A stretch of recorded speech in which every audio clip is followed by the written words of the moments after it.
All right, you guys, we have superstar athlete Hannah Shell with us today. We are super excited to dive into all things, goodness, cycling and her journey into cycling, of course, nutrition. So thank you so much for joining us, Hannah. Thank you for having me. We are pumped. And are you tuning in from Colorado or? Yeah, I am. I live in Longmont, Colorado. Okay, So great. where I am So right now. get that altitude exposure. Yes. I'm sure that It comes in works. handy. That's But great. So, as our listeners know, we love to start out with our two truths and a lie. So, go ahead and break those down for us. yes, okay. So my list here is I work full time as a project manager. Okay. I've never met my in-laws in person. Oh, And before I found cycling, I was planning to pursue a PhD in economics. oh, okay. Awesome. Okay. So, these are all really good.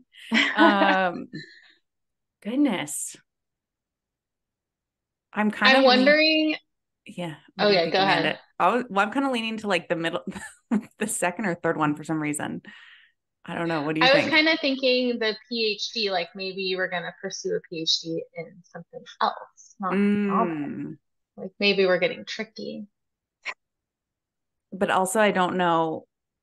Yeah, I'm not sure if I gathered from because we did our research of you as we could before this, right? So we're Instagram, YouTube, stalking, all of those fun things to learn more about you. And I don't remember seeing like a spouse on there. So I wonder if that may hopefully I don't get you in trouble. I don't. Um, but it also, if you are like married to someone who's, I mean, their parents are from, it could be a different country, you know? I feel like it might be the second one, but tell us the answer. Um, so you're leaning towards the last one, Amanda? All right, we're Yeah. split on this one. So we'll see who we could both get it wrong. We will see. We will reveal it for the listeners at the end if Hannah has never met her in-laws in person or potentially was going to get a PhD in economics, or does she work full time, or or some of those and none of those, right? Okay, so let's dive into a little bit of your background, Hannah. What got you excited about getting on a bike? Yeah. So I used to be a dancer in high Mm, school. And when I went to college, I wasn't dancing. I wanted to find some way of staying active. And so I started running. In my senior year of college, I had a really bad running injury. I tore the labrum in my left hip and also developed a stress fracture in the femoral neck. mm. So it required a lot of time on crutches, surgeries, more time on crutches. Through the rehab process, I tore the labrum in my right hip. Oh. And basically, when I was 23, my doctor said to me, "You probably aren't going to run competitively ever again," Mm-hmm. which was really hard to hear. Yeah. So at the time, I was working at the Federal Reserve in St. Louis, and Mm. one of my coworkers was a triathlete. I was kind of venting to her about the issues, and she suggested that I try bike racing because I had a bike that I would commute to work on. So I jumped into a crit in St. Louis and I got third in Oh my my first gosh. race. And I was just absolutely hooked from there. That's awesome. That's great. With the labrum tear, do you feel that happen at that moment, or is it more of something after the fact that you notice? Yeah, I think that mine was definitely an overuse injury. Mm-hmm. Um, there was a moment, I think that something a lot of endurance athletes tend to do is just push through pain. And I had kind of thought that it was a torn muscle Mm. or something less serious. And then I was out for a long run, and there was like one step that I took where there was like an extreme amount of sharp pain. Oh And man. from that point forward, I really wasn't able to walk. Oh. So then when I went in and so I'd had imaging done, but I hadn't had an MRI with contrast, which is how they Mm. actually diagnosed the labral tear. Mm-hmm. And when they did that, they also saw that I had a pretty intense stress fracture in my femoral neck. There was 1 millimeter of bone left before it would have completely fractured my hip. Oh my goodness. Yeah. So listen to Wow. your body if it's in pain. Yes.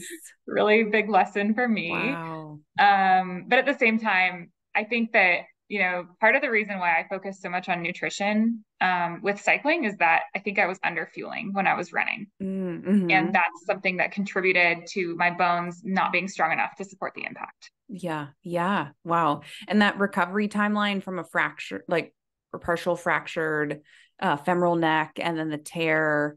Did you have to do reconstruction surgery for the tear as well as, wow. So what was the kind of like before you could, did you ever try running? Well, you recovered and then ran a little bit again, it sounds like, and then tore the other one or? Yeah, I actually never, I've done a couple runs since, but Mm, during the recovery process, I was off my left leg for so long because I was mm. on full non-weight bearing crutches for 8 weeks. Wow. Then I did physical therapy to try to regulate the strength imbalance before I had the labral tear fixed, which was Mm, then another, the recovery from the labral tear wasn't as serious as the stress fracture. It was like 2 weeks of non-weight bearing and then more, I don't know, I guess like with the labral tear surgery, you're able to use your injured leg more mhm. quickly, but it is a longer, for me, it was a longer recovery process in terms of just having so much pain. Yeah. And I was relying on my right leg pretty much anytime that I was like standing up from sitting or Right. doing, like bending over to pick something up off the ground. And through that process, I started to feel that kind of like deep aching that I first felt in my left hip, No. which my hip doctor thought was pretty crazy when I first told him that. But then after, a month of that pain just getting worse, he did another MRI and I do have a Wow. labral tear in my right hip, which I've not had surgery on. So it's Oh still there. man. Wow. Yeah. Goodness. So with getting into cycling, did you ever feel like could you still feel that pain at all in the labrum area with cycling? Yes, in gravel racing in particular, where Mm, there's not any suspension on the bike and the yeah. terrain can be really rough, it does aggravate my hip quite a bit. Wow. Goodness. Kudos to you for getting into that sport where you're out there for several, I mean, more than several. You're out there for sometimes half of a day. Goodness. So tell us a little bit about kind of you did the crit race, you're podiumed, and then what kind of happened after that? What was the next step? There was an awesome group of women in St. Louis where I was living at the time. The team was Fella Force when I started, and then we Mm, kind of transitioned into Big Shark Posteria. And they really took me under their wing. They helped me find a coach. They taught me the ins and outs of crit racing. nice. And still to this day are my biggest supporters, like the people that I share successes and share failures with right away. Mm, that's awesome. And so kind of going, I mean, getting into cycling and then getting into doing some more of this gravel cycling too. What drew you from crit to gravel? And you did some road cycling in addition to the crit stuff, like longer stuff as well, right? At some point? Mhm. So tell Yeah, us I about did. that. I did a little bit. So I started crit racing in 2016. In 2017, halfway through the season, I had a couple of guest ride opportunities to do Redlands and the Colorado Classic. Cool. And then in 2018, I signed with Papa John's and we did like Joe Martin. Trying to remember if there were any other road races. Mm, There were a few other like smaller stage races and road races that we participated in. yeah. And then in 2019, I was on DNA and we did a lot of crit racing. We also did some stage racing like Colorado Classic. Nice. And for our listeners, because we do have endurance athletes from all different sports, whether it's like ultra trail runners and all that stuff, can you explain what crit racing is? Yeah. Crit racing is essentially NASCAR on bikes.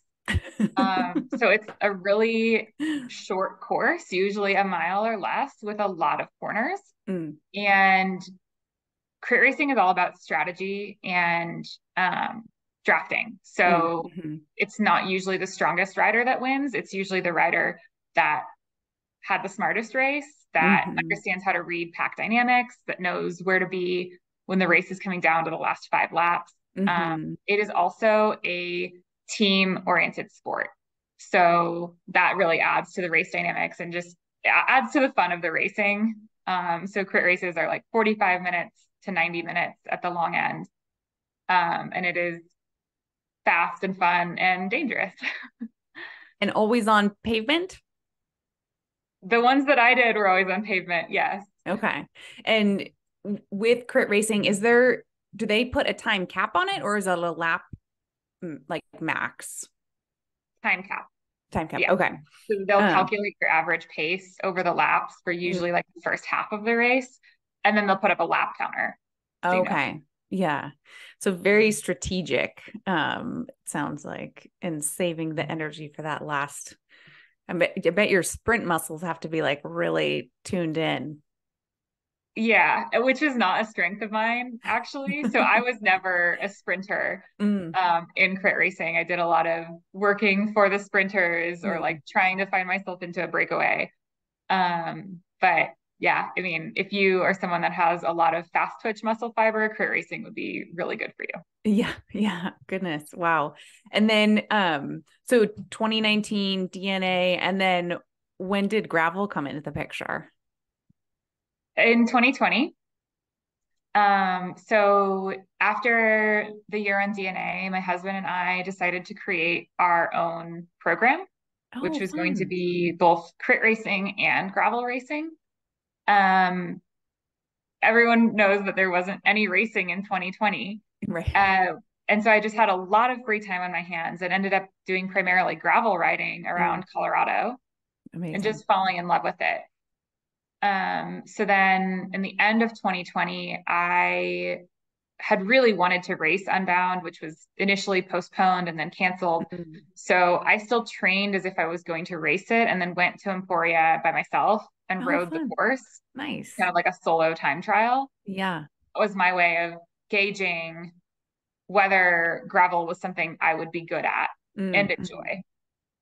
And I rode the course in 12 and a half hours, which for Wow. that course would have put me like squarely in the top 10 in the year Yeah. that it was raced. And so I was like, okay, like I think that this is something that I can be good at and I enjoy this kind of racing. So I was Wow. pretty full in after that. Yeah. When you did that test run, that was a 200-mile course, right? Yeah. And were you out there by yourself? Yeah. So you'd had no drafting like in your test run at it either. No, yeah, no drafting. My husband met me on course at I'm trying to think. It was like I had him meet me in the towns where the aid stations were. So I think it Hmm. was like 80 miles at 150 miles. Yeah. Yeah. Wow. Goodness. And Yeah. carried all your own nutrition as you would and hydration up to 80 and continued on. Hmm. Amazing. Amazing. So I mean, that couldn't have been your first 12 and a half hour ride, right? Or It was it? wasn't my first 12 and a half hour ride. I Everested in the beginning of Mm. 2020. So that was my first Wow. 12-hour ride. Wow. Amazing. Good for you.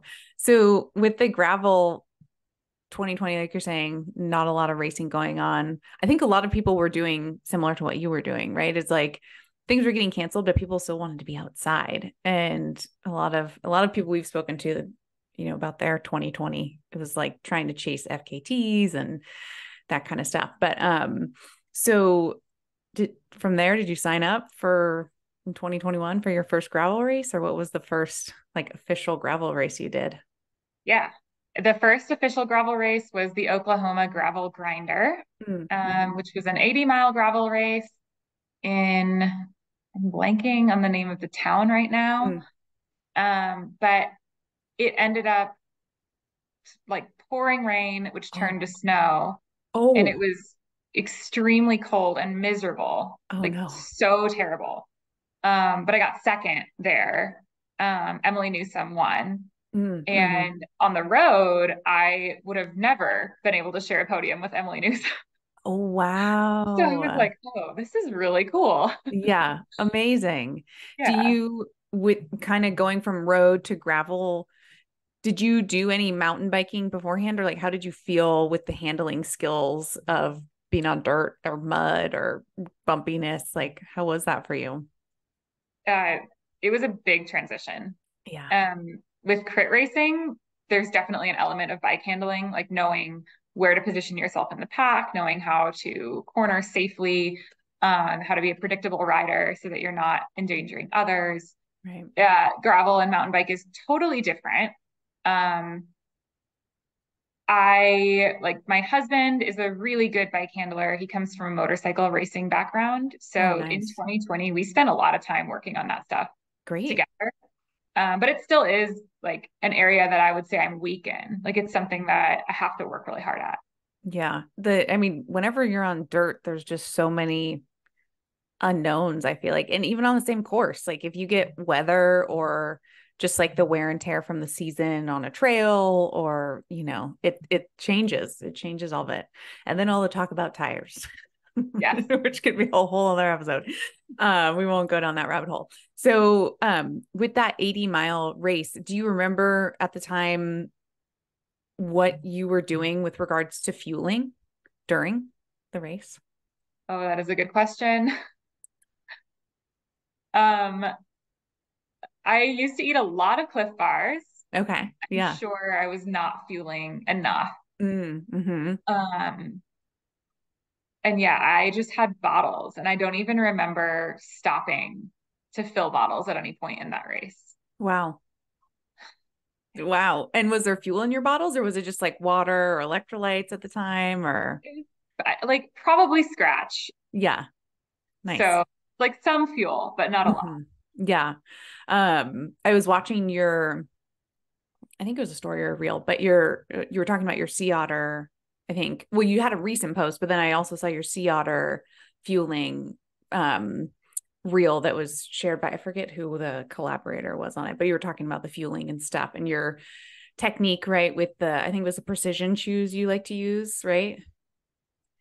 I like what you said. You said you opened them all up and you just shove them all in your back pocket, right? Yeah. Yeah. It's like, that's great. That's a good way.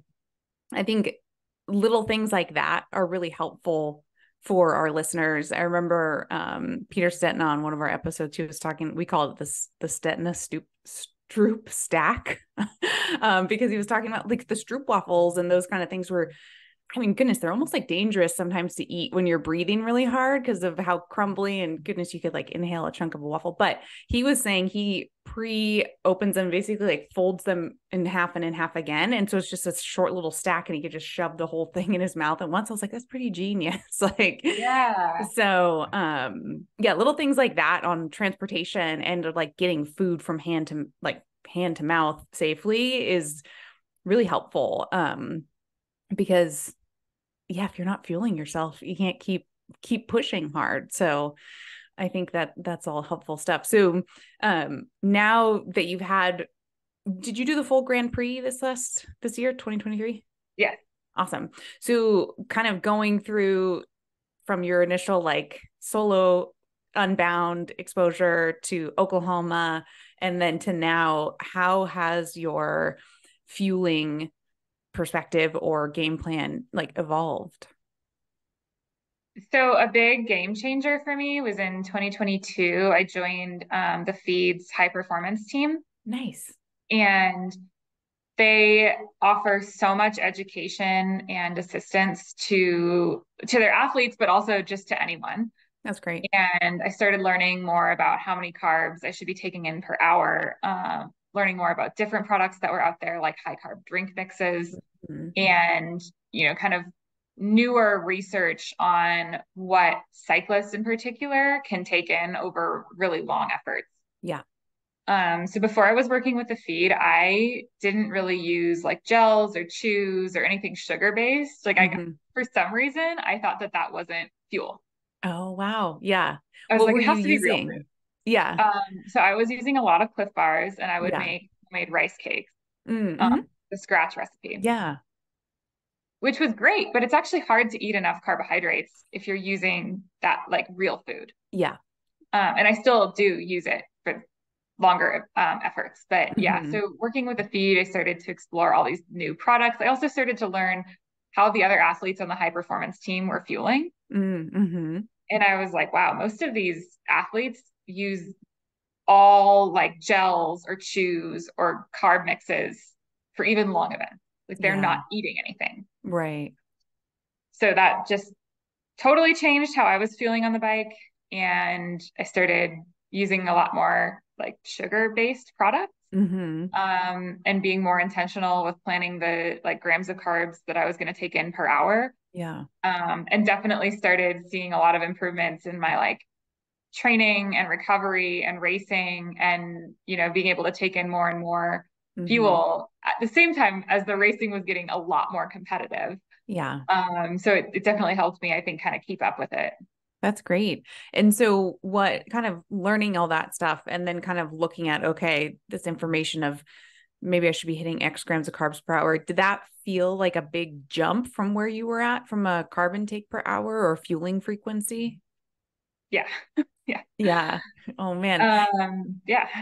And how did you slowly build up to that over like several weeks or training sessions, or how did you do that? Yes. So I started mixing things in more like on my endurance rides. I would still eat, and I still do eat on a longer endurance ride, more like bars. Mm-hmm. But then using gels and chews in addition to those bars to add more carbohydrates. Yeah. And just like tracking how I felt. So like, did I have GI issues or, Mm-hmm. you know, did I feel good throughout the entire ride? Did I feel hungry at the end? Um, one of the like key measures I think to understanding if you fueled correctly is how you feel after you're done. Like Mm-hmm. whether you're just totally wrecked for the rest of the day or if you feel like pretty good. Yeah. So kind of keeping track of those things Yeah. really helps. I think I love that you just said that because that is huge. Like if you are, yeah, finishing your session and wanting to take a nap or just like dive into a bag of, I don't know, like salty potato chips or something, like you probably are, your body's probably seeking out a large amount of sodium and carbohydrates to replenish what was not consumed during. So working towards that, do you, with the fueling goal, I'd love to talk about like what your kind of go-to products are that you like to use and if that varies based off of the race. So with and maybe you can tell the listeners too a little bit about the Grand Prix if they're not familiar, potentially how the fueling and hydration may or may not for you change throughout those different races. Yeah. So the Lifetime Grand Prix is a series of 7 gravel and XC mountain bike events. Most of the races are 6 hours or longer. And there's really one race that's more short, and that's Schwamigan, which is a Mm-hmm. mountain bike race, point to point, 40 miles. So it takes, depending on whether it's muddy, anywhere from like 2.5 to 4 hours. Wow. And so very, very different than what I was doing before. Mm-hmm. And yeah, so my favorite products, I actually tend to use chews more in training now. Because I like that they're like you can space the um intake out a little bit more evenly. Like if I have Mm-hmm. a pack of 9 chews and I'm going to go do a set of 5 VO2 efforts, like I can eat 3 chews after each effort and kind of Mm-hmm. like take in carbohydrates continuously. Whereas if I'm taking in a gel that has 30 grams of carbs per gel, it's more like, okay, 1 gel every 20 minutes. Mm-hmm. Um, so then in racing, I tend to use more high carb mixes and gels Mm-hmm. because it's harder to eat at a regular frequency when you're Yeah. racing. Yeah. So my favorite shoes, you mentioned the precision shoes. Mm-hmm. I do love those. Yeah. So for anyone that's not familiar, there's like 2 chews in a package and they have 15 grams of carbs per chew, so 30 grams total. They're kind of covered in like cornstarch, Mm. so they don't stick together unless it gets really hot or wet. Okay. Yeah. So in racing, what I have done with those is actually like unwrapped them and put them in my top tube bag or in my Mm, pocket directly. It mm. like, I'll be honest that it does usually create a total mess at the end of the day. But at the start of a race, it's really great to be able to like grab that and eat it. And you have to Mm-hmm. take your hand off the bars for less than a second, you know? Right. Yeah. So those are one of my favorites. I love the Power Bar chews. Mm-hmm. They have 50 grams of carbs per Wow. packet. That's great. So particularly for training, I find that those are really easy. Like if I'm going on a 3 hour ride where I'm going to have efforts, I can easily put like 40 to 50 grams of carbs in my bottles and Yeah. then take one pack of chews for each hour. And it's just easy for me to like calculate and space it out. Mm-hmm. Um, for gels, I have like fallen in love with Spring Energy. Oh, yes, us Yes. too. We're suckers for spring. Particularly the awesome sauce. Yeah. So that has 45 grams of carbs per gel. Mm-hmm. And yeah, like for racing, it's just so great to like Yeah. in the amount of time that you have to consume a gel, you get 45 grams of carbs. Right. And then I really also like the Power Bar Sport. They have like a little caffeine gel. It's maybe more of a moderate amount of caffeine. Mm-hmm. I'll add those in to keep caffeine levels topped up throughout the day. Nice. Yeah. And then I love Never Second as well. Mm-hmm. Like their gels are just really easy to digest. I like the flavors. Um, the I'm blanking on the like cola caffeine gel is something that I'll sometimes substitute Yeah. instead of a bar. Nice. And my like go-to drink mix is Never Second C30. Okay. Awesome. So they make like a C30 and a C90, and that refers to the grams of carbohydrates per serving. Mm-hmm. I switched to using C30 instead of C90 because you can mix C30 at a C90 concentration and then it has more sodium. Oh, yes. Smart. Yeah. So So with are you a salty sweater or have you tested that? I've actually never tested it, but I've just gone based on feeling. Yeah. Awesome. Um, yeah. So like I noticed at times that some products don't have sodium in them at all, and you have to kind of be careful about that. Yeah. Because if you switch to something new and it doesn't have sodium, you suddenly might start feeling really crappy. Yes. Yes, definitely. Those are all, I love all the variety there and what you were mentioning too in the beginning with regards to potentially like the fueling frequency and or when you're racing, the ability to fuel like a 45-gram carb dose and an awesome sauce spring is easy. You can take that down quickly. Versus with the chews, potentially there's a more stable energy release if you're taking, smaller doses more frequently. Do you try and have like a carb goal per hour that you shoot for when racing versus in training, or what is Yeah. that like? Yeah. In racing, like in the last couple of races of the year, I was going over 130 grams of carbs per hour.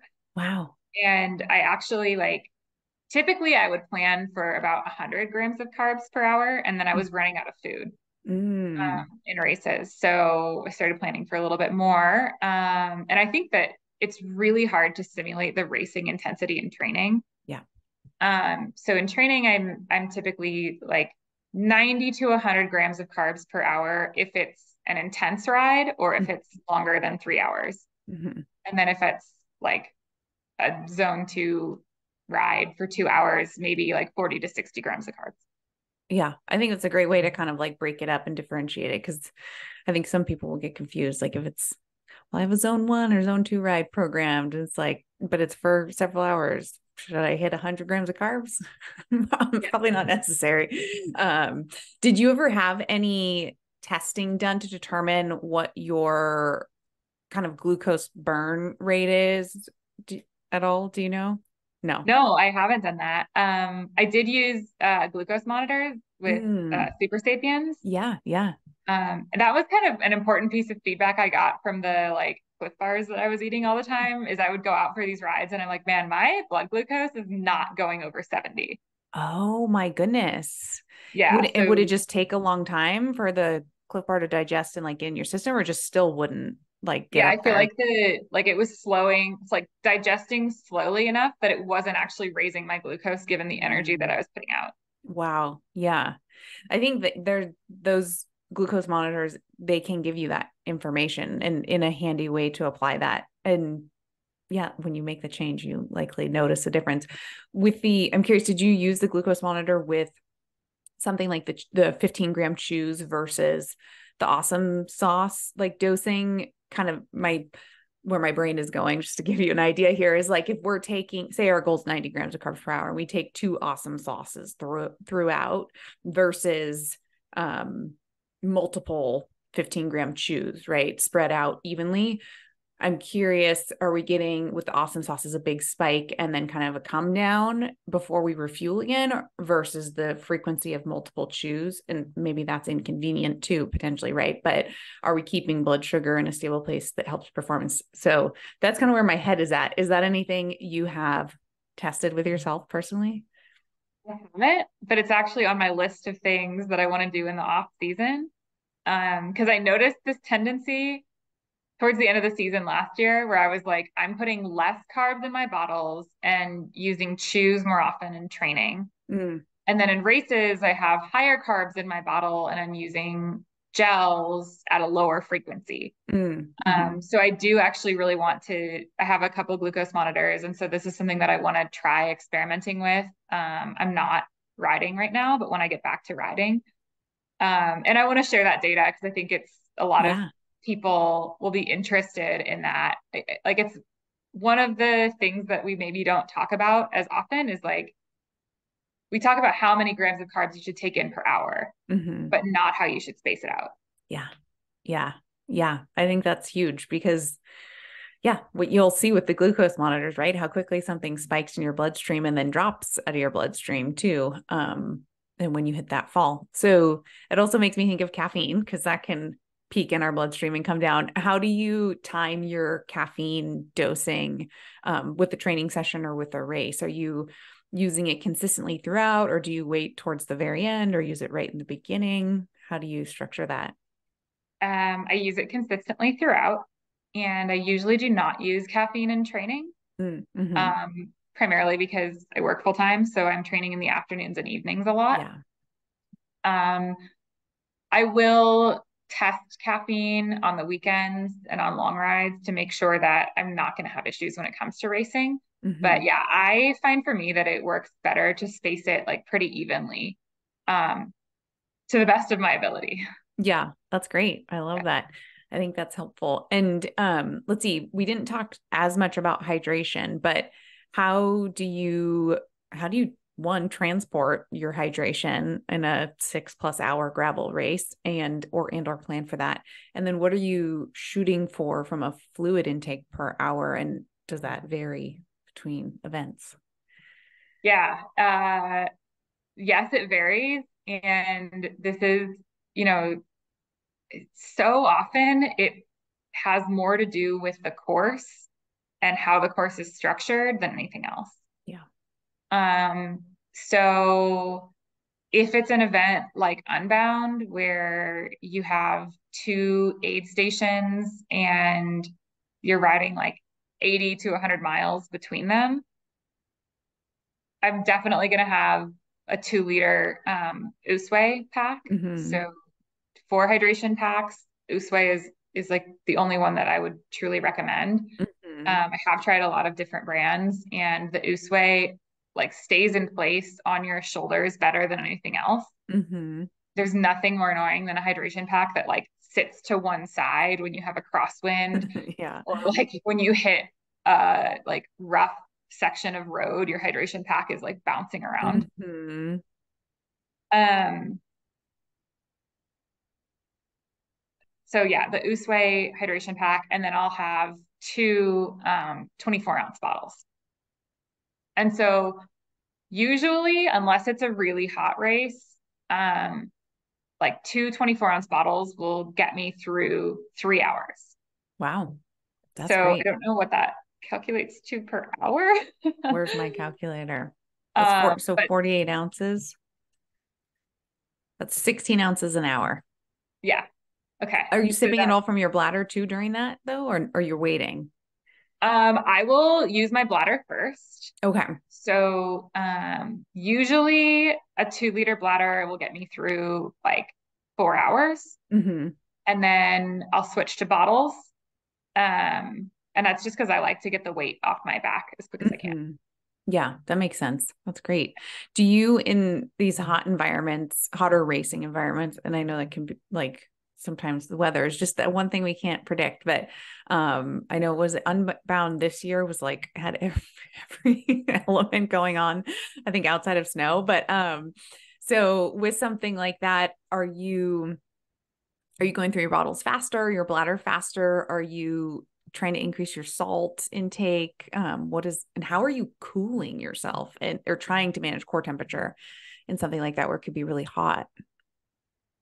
Um, so I will get ice socks if I can. Mm-hmm. Um, so like at Unbound, we'll have a full like spreadsheet laid out with if this happens, then I need this. And if this happens, I need this. And a lot of times I'm relying on whoever is crewing for me to know this better than I do at the time. Yeah. So yeah, Unbound was wild because it started off wet and muddy. And then at the first aid station, by the time we got there, it was insanely hot. Mm. I ran out of water and I can't remember how long I was out of water for, but I was not in a good spot when I got to the first aid station. Yeah. So luckily, like our crew had ice socks and like they had our packs and bottles. But then, yeah, it was super hot. So I typically plan for 600 milligrams of sodium per hour. Mm-hmm. And then I can increase that with gels. Nice. If it, Yeah. so the like Spring Energy doesn't have a lot of sodium in it, but the Right. Power Bar gels do.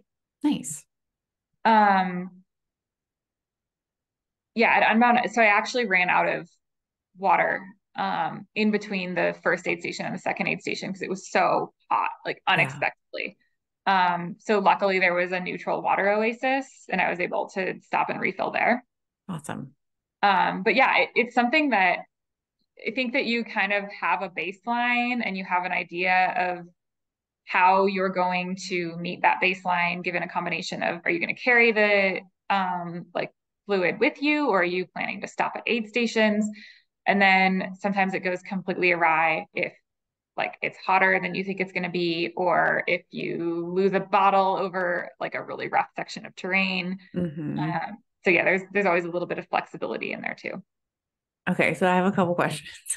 If you Okay. lose a bottle, are you going back for that bottle or are you cruising? No, Okay. And cruising. is that because you don't want to lose the pack that you're in? Yes. Okay. Because we've had different answers to that question. And I think in particular, I remember one triathlete saying, like, go back and get the bottle. Really? Because because of the performance impact it had on them. Because they did lose a bottle in a race. I forget which athlete that was. I don't know if you remember, Amanda, but yeah, it really compromised their performance because it had their electrolytes, their fluids, their carbs, like all of that stuff in it. And not it wasn't just water. So that was their kind of like mindset after that experience. And then my other question is Unbound this year, the mud section. How did you how did you do that? Did you throw your bike on your back? Did you try and ride through it? What was your approach to that? Yeah. Um, my approach was hit the mud at the very front of the pack and ride as far as I can. Mm-hmm. And then from there, it really seemed like there were two factors that determined how quickly you were going to make it through the mud. And one was the clearance. So Mm-hmm. some riders were really smart and switched to like a cross tire. Mm. And so they were able to like have more clearance for the mud on their bike. Mm-hmm. Um, some bike frames just have more clearance. And then also your like ability to sort of pedal through really muddy, like peanut butter mud type conditions. So I spent a lot of time riding on the side of the road. So there was Mm-hmm. kind of like this grassy shoulder that you could ride most of the time. Mm-hmm. But then sometimes that wasn't rideable either. So, Yeah. or like, I think this happened to everyone that after a certain period of time, your bike had accumulated so much mud that you'd have to stop and clean it all off. Yeah. And it would Yeah. be, it's insanely heavy when you hit mud. Yeah. It blows my mind how quickly your bike can turn into this like 50-pound monstrosity. Yeah. Yeah. That was wild. Very wild. Did you have the paint stick thing to like clean off your bike or how are you? No. Um, like, yes, I threw that out within the first like Oh mile shoot. of the mud. Yeah. Oh It man. was just like too hard to hold that in my hand, get it in and out of my jersey pocket. I ended up Mhm. taking my gloves off so that I could just like kind of peel the mud off of my tire with my hands, and the gloves were getting in my way. Wow. Um, which was a like in retrospect, that was a terrible decision because I had blisters, like huge blisters on my hands for about a Wow. month Oh after I my found. gosh. Wow. Goodness. Yeah, That's it was wild. brutal. Yeah, that sounds very brutal. Um, so okay, so Unbound was Unbound the kind of like longest of the series, the Grand Prix series. Okay. So that's kind of our extreme. And then races at altitude. Is that Leadville and is there any other at altitude? Crusher Oh is yeah, at Crushing Treasure. altitude, Mm-hmm. Leadville, and the Rad. Okay. How do you make any changes when you go to, well, you live at altitude majority of the year, right? Yeah. So Yeah. so no, I don't. Yeah, that's great. Good for you. You're already Yeah. crushing in that. That's because that can like, take a lot of that can take a lot out of somebody if they're not prepared for it, right? Um, so that is, yeah, altitude is something that can get some people pretty good. So tell us a little bit about you said you're not biking right now, so you're in your postseason, I take it. Yeah. What does that look like for you? So I took like 1 week completely off, no Hmm. exercise, which is really hard for me to get through. And then now I am not riding my bike, but I am lifting weights. Hmm. So I'm lifting 3 times a week. I'm doing like some hiking, some walking, and then I will go to the bike park, but I don't count that as like training. I'm just You're like that's riding like the pump for fun track and and stuff. skills. Yes. Awesome. Yeah. That's great. And is that going to evolve at a certain point of time, or is this kind of what like coach has suggested, or you feel like it's necessary for you at this time of the year? I will start riding again next week. Oh, okay. So it's kind of a So 2 week or 1 to 2 week. 3 weeks. Three Three weeks. weeks of Okay. like no riding, Mm-hmm. and very, very limited structure.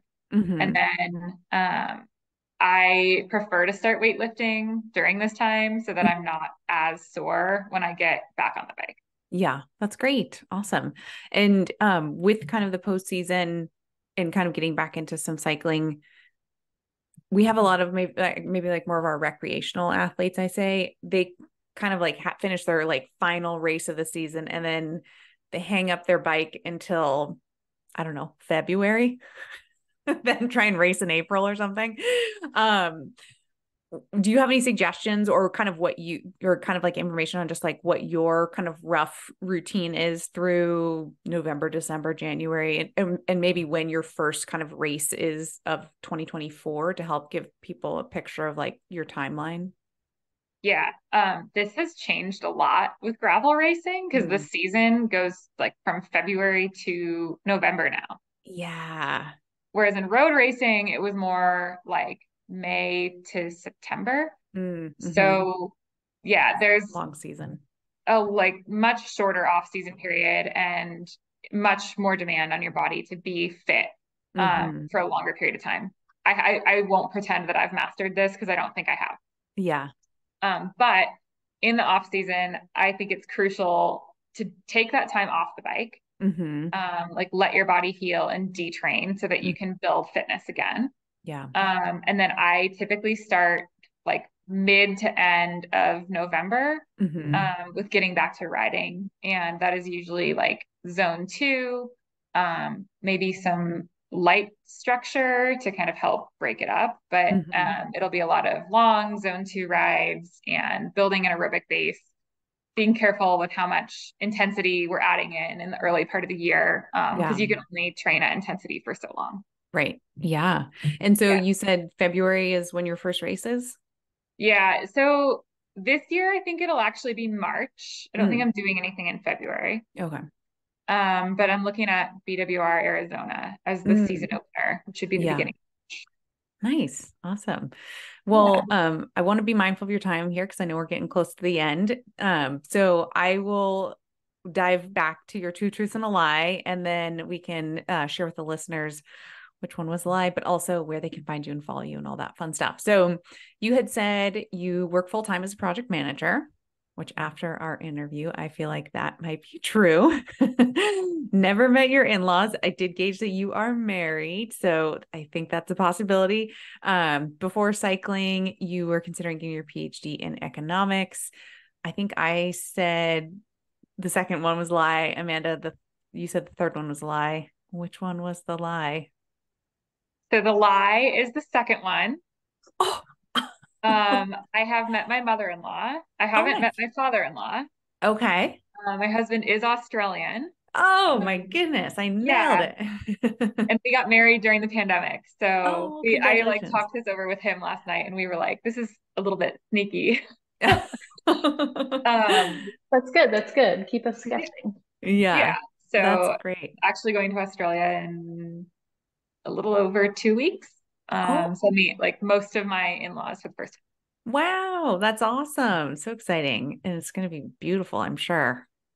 It's Really, going to it's be, gonna be really yeah. warm. Yeah. Yeah, you're going there in their summer, which is, yeah, that'll be a nice change of pace. Is there snow on the ground where you are in Colorado? Not right now, but we have Yeah. had snow. Okay. And tell us about the PhD in economics. Wait, that's That's true. Yeah, that's true. true, right? Yeah. I think I broke my boss's heart when I told him that I was going to pursue professional cycling instead of a PhD. Oh. I worked for the Federal Reserve for 5 years, and I was very dedicated to following. There's this track that is kind of set forward if Mm, you want to go into an academic career in economics. And typically, you either go to a research university or you work for a research institution after your undergrad. Um, and then there's like this set of math classes that you need to have taken, and then you need to have a couple of research projects. You can get these letters of recommendation, which I had done all of that.